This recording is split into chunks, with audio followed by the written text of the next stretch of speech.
Assalamualaikum warahmatullahi wabarakatuh. Kami mahasiswa UINSU Fakultas Kesehatan Masyarakat Program Studi Ilmu Kesehatan Masyarakat dengan saya Zalfa Khairani Santoso. Saya Raffi Ahmad Albani. Saya Nurani Rambe. Saya Melia Rizky. Saya Bogia Hidayalanda. Saya Jeki Ramadan Rambi. Kami dari kelompok 2 Sejarah Peradaban Islam akan menyajikan hasil diskusi kami, hasil kerja kami mengenai tugas sejarah peradaban Islam terhadap Masjid Raya Al-Osmani.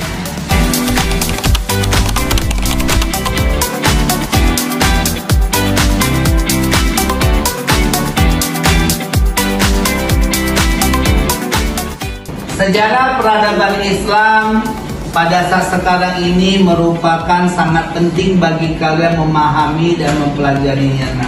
Kenapa? Karena kita harus mengetahui tentang perkembangan peradaban Islam dari satu waktu ke waktu yang lain. Dari sejak Islam tadi berkembang sampai dengan hari ini. Dan di dalam perkembangan Islam terjadi 3 masa periode. Yaitu yang pertama, sejarah peradaban Islam di dunia klasik. Itu ya yang dibawa oleh para pedagang-pedagang Gujarat ataupun para pedagang-pedagang Arab yang berniaga mengembangkan ajaran Islam. Yang kedua, Islam secara abad pertengahan yang dibawa oleh para wali, ada kan? Yang dibawa oleh para ulama. Yang ketiga adalah Islam secara modernisasi. Inilah yang sekarang ini. Bagaimana perkembangan Islam? Makanya saya menyuruh Anda semua untuk terjun ke lapangan, mengetahui tentang peradaban Islam khususnya di kota Medan. Salah satunya ada di Masjid Raya Istana Maimun, terus Masjid Raya Al-Osmani, Masjid Bengkok yang ada di Kesawan, terus Makam Datuk Kota Bangun yang merupakan pendiri Islam di Kota Bangun, daerah dekat Veteran atau Marelan. Salah satu muridnya adalah Guru Patimpus. Guru Patimpus masuk Islam karena Datuk Bangun. Itu harus Anda pahami sejarahnya. Apa punya lagi manfaat daripada kami mempelajari sejarah peradaban Islam ini?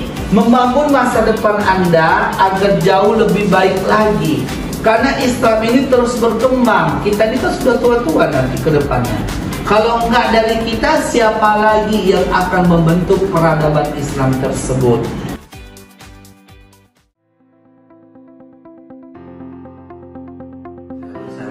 Bapak Wakil Dekan Sati, yaitu Bapak Dr. Hasrat Effendi Samosir, SAGM, Pak. Ya. Nah, di sini saya ingin bertanya nih Pak kepada Bapak, bagaimana sih Pak pandangan Bapak atau menurut Bapak terkait sejarah peradaban Islam di Universitas Islam Negeri Sumatera Utara Medan, khususnya di Fakultas Kesehatan Masyarakat, Pak? Baik, bismillahirrahmanirrahim. Terkait dengan sejarah peradaban Islam ya di UIN Sumatera Utara, memang kita ini kan UIN ini dulu dari IAIN ya. IAIN itu adalah Institut Agama Islam Negeri. Selanjutnya bermetamorfosis atau melakukan perubahan menjadi universitas. Kalau yang namanya institut itu kan dia satu disiplin ilmu saja, yaitu ilmu agama. Makanya ada Fakultas Dakwah, Tarbiyah, Syariah, Usuluddin. Lalu kemudian di masa almarhum Prof. Nur Ahmad Fadil berubah menjadi UIN Universitas Islam Negeri, di mana dia mendirikan 4 fakultas umum ya, namanya Fakultas Ekonomi dan Bisnis, kemudian Fakultas Saintek, kemudian Fakultas Ilmu Sosial, dan kita ini Fakultas Kesehatan Masyarakat. Nah, terkait dengan kita Fakultas Kesehatan Masyarakat, tapi kita punya visi-visi kan, dia berbasis masyarakat pesisir berdasarkan nilai-nilai keislaman. Jadi distingsi kita itu keislaman. Nah, karena itu kita tidak bisa dipisahkan dari sejarah Islam itu sendiri, peradaban Islam itu sendiri.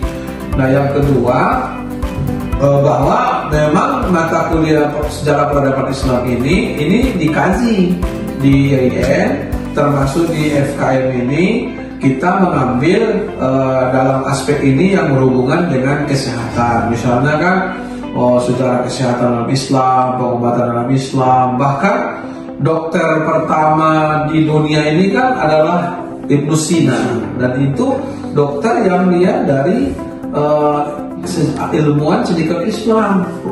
Berarti kan kita sudah sangat tinggi peradabannya.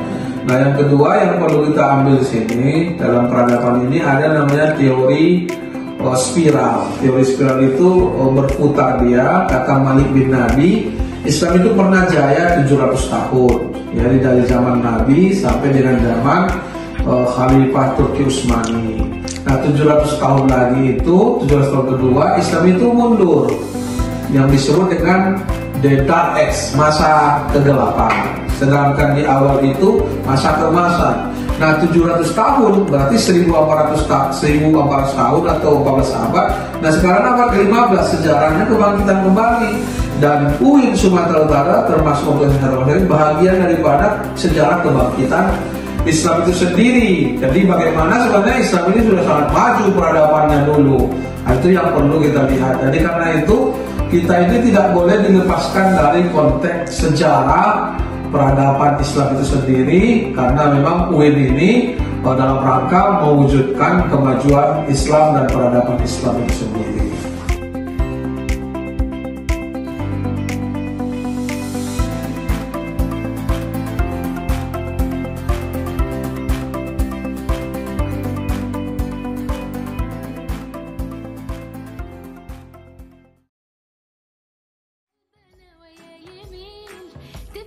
Masjid Raya Al-Osmani merupakan salah satu cagar budaya Kota Medan yang terletak di Jalan Koleo Sudarso, kilometer 19,5, Pekanlabuhan, Kecamatan Medan Labuhan, Kota Medan, Sumatera Utara. Masjid Raya Al-Osmani merupakan salah satu masjid tertua yang terdapat di Kota Medan.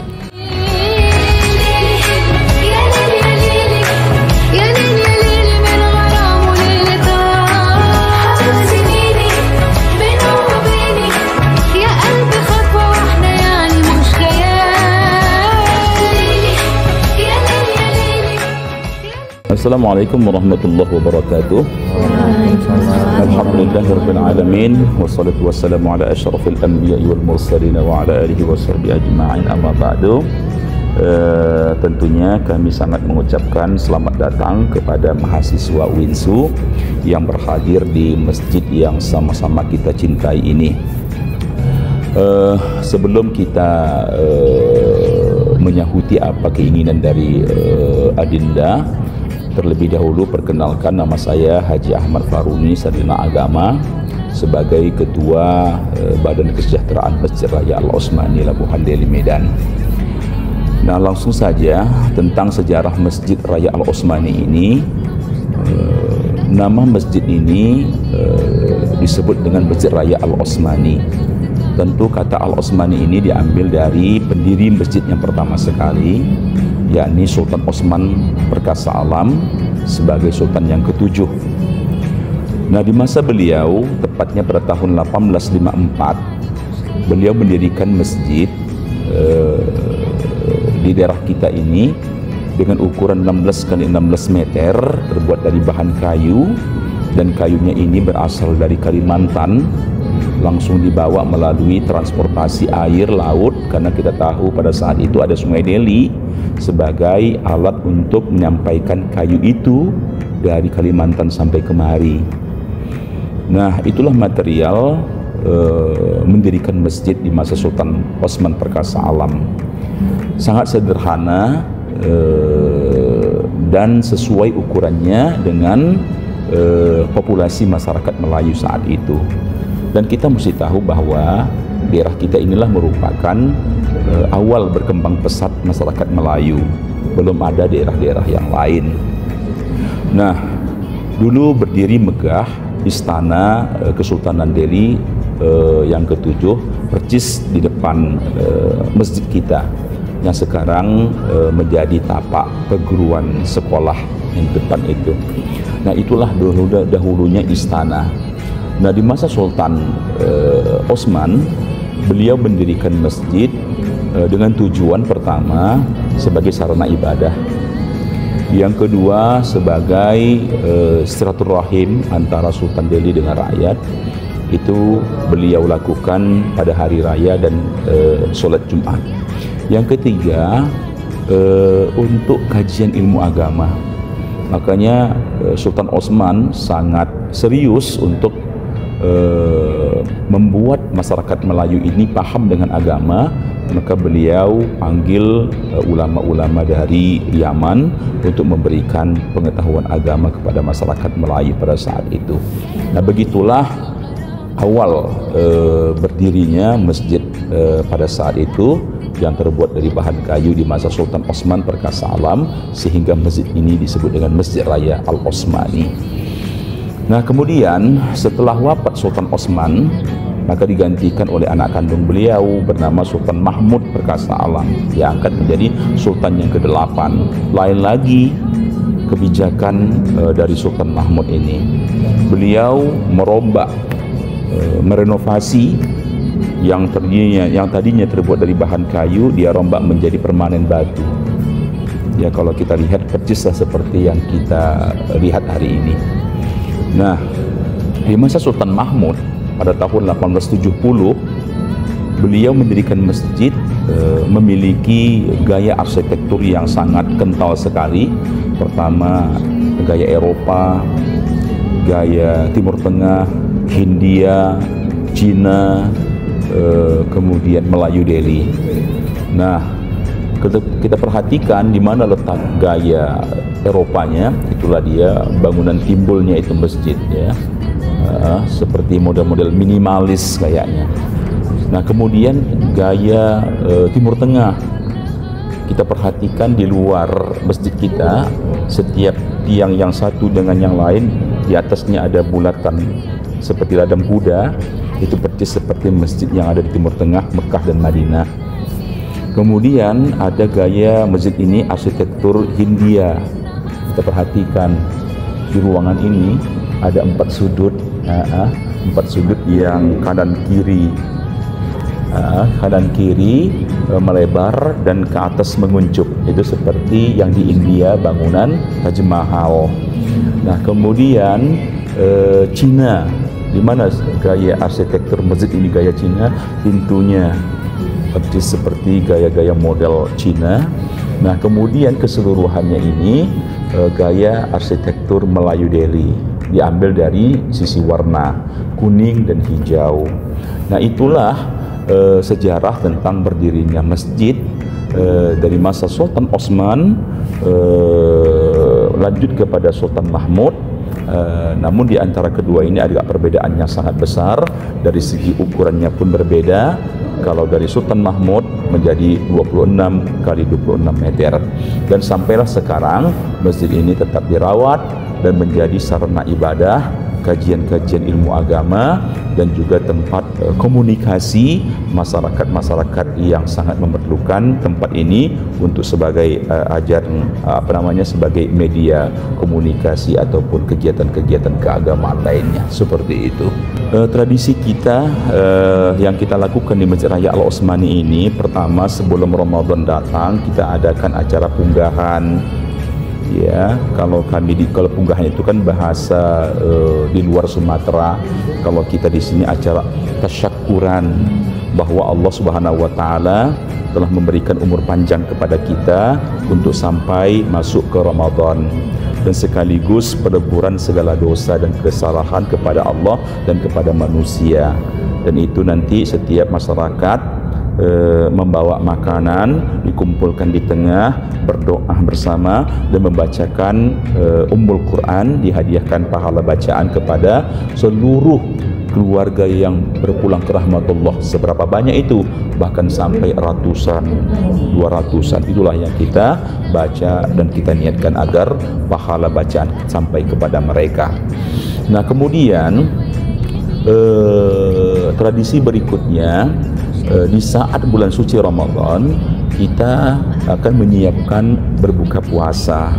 Namun berbuka puasa di sini tetap kita pertahankan dengan menu bubur pedas. Bubur pedas ini merupakan makanan tradisi kita di sini, dan konon kabarnya makanan kesultanan saat itu. Ya, bubur pedas ini agak beda, segala bahan-bahan dicampur menjadi satu. Memang namanya bubur pedas, tapi tidak sepedas apa yang kita bayangkan. Itulah kalau kami katakan di sini macam apa namanya, macam muntah kucing bentuknya. Kenapa muntah kucing? Karena semua bahan baku itu diolah menjadi satu. Rasanya luar biasa. Itulah bubur pedas. Itu dilaksanakan, kita sajikan setiap Kamis malam Jumat. Nah, kemudian kebiasaan berikutnya, tradisi kita tarawih tetap kita lakukan 20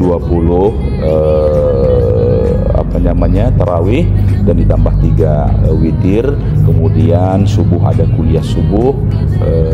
Selanjutnya kita adakan acara kegiatan nuzul Quran, dan kemudian di malam akhir Ramadan kita adakan acara penyambutan bulan Syawal dengan membunyikan 2 kentung dan beduk, saling bersahutan sambil bertakbir sebagai rasa kegembiraan kita penyambutan bulan Syawal yang akan datang. Ya, seperti itulah tradisi yang ada di Masjid Raya Al-Osmani ini. Nah, kemudian juga tradisi kita di sini, masyarakat berziarah ke makam keluarga, terutama di antara itu dari pihak Kesultanan Delhi pun berziarah. Ada 2 momen di saat menjelang Ramadan dan di saat akhir Ramadan, seperti itu.